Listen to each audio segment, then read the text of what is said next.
నా పేరు హవ్వ. నా భర్త పేరు ఆదాము. సాతాను నన్ను మోసగించి తినుకోడని పండు తినమని ఇచ్చాడు. ఆ పండును తిని నేను పాపం చేశాను. మీరు పాపం చెయ్యకండి, దేవునికి ఇష్టంగా జీవించండి. నేను ఇక్కడికి బాలయేసుని చూడడానికి వచ్చాను. మీ అందరికీ హ్యాపీ క్రిస్మస్. చప్పట్లు కొడుతూ అమ్మగారికి మనం థ్యాంక్స్ చెప్దాం.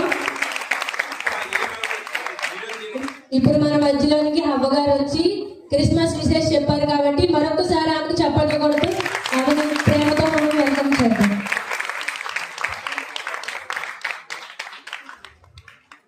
రెండవదిగా